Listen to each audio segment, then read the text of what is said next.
sommes face à une épidémie qui maintenant se termine depuis 4 mois. La menace, à l'heure actuelle, n'existe pas.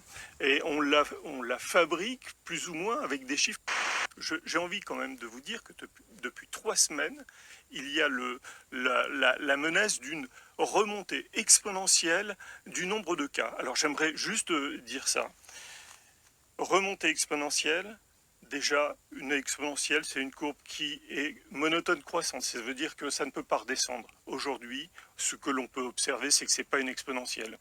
Elle atteint un plateau, donc il faudrait déjà revenir là-dessus. Ça, je suis d'accord que ce n'est pas exponentiel. Deuxième chose, c'est nombre de cas. Nous ne sommes pas face à des cas, nous sommes face à des tests positifs. Ce ne sont pas des cas de malades, ce sont des tests positifs. Et puis enfin, la chose majeure, c'est que 97% des gens sont négatifs. Quand vous avez un système qui vous donne 97... Le taux de positivité, il est à 5,4. Excusez-moi, je vais aller au bout. Il est à 5,4 le taux de positivité, il n'est pas à 3. Oui, nous en sommes presque à 8 millions de tests. C'est un échantillon monstrueux. Sur 8 millions de tests, il y a 3% de tests positifs. Ça veut dire 97% de tests négatifs. L'information majeure là-dedans, c'est que nous sommes face à une épidémie avec 97% de cas négatifs. Ce qui veut dire que, globalement, le virus ne circule pas. Le problème, c'est la communication, justement, anxiogène. C'est ce que vous avez dit. Nous sommes plus de 35 chercheurs, médecins de toutes les disciplines, à essayer de lever cette chape de peur au-dessus qui couvre la population depuis plus de 6 mois. Et cette communication anxiogène génère finalement une forme de panique, si vous voulez, et nous disons que ça suffit, il faut passer... Quoi, par exemple, dans la communication? Qu'est-ce qui est anxiogène en ce moment? Dans les discours, qu'est-ce qui est anxiogène en ce moment? Eh bien, je vais prendre juste une chose. Je viens d'écouter l'émission, là, c'est par exemple la montée exponentielle du nombre de cas. Écoutez, je vais reprendre une phrase assez galvaudée en ce moment de Camus.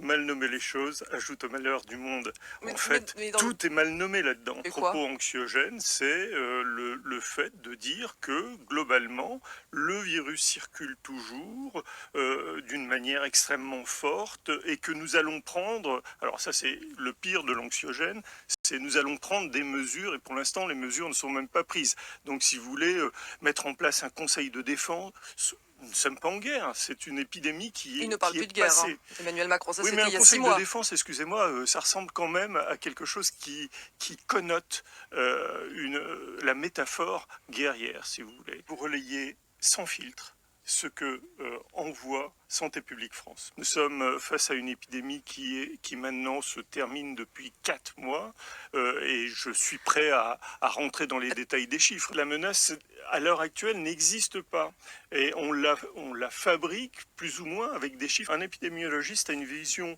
globale et transversale et voit l'ensemble de la situation. L'ensemble de la situation dit que l'épidémie tel qu'on l'a vécu est passé, qu'à l'heure actuelle, il existe, comme dans toutes les épidémies, des cas sporadiques, et nous sommes en fin d'épidémie, nous ne sommes pas du tout dans la même situation, et de fait, il est, si vous voulez, contre-productif de mettre en place une forme de peur généralisée, et d'ailleurs c'est tellement contre-productif que finalement, les gens qui ne vivent pas dans leur quotidien cette peur, se rendent compte d'un décalage entre l'information qu'ils reçoivent et leur expérience personnelle. Et ce décalage génère quoi? Il génère des interrogations, et ces interrogations mettent en place une forme de défiance vis-à-vis de toute l'information que l'on leur donne. C'est pourquoi, en tant que journaliste, vous avez une responsabilité.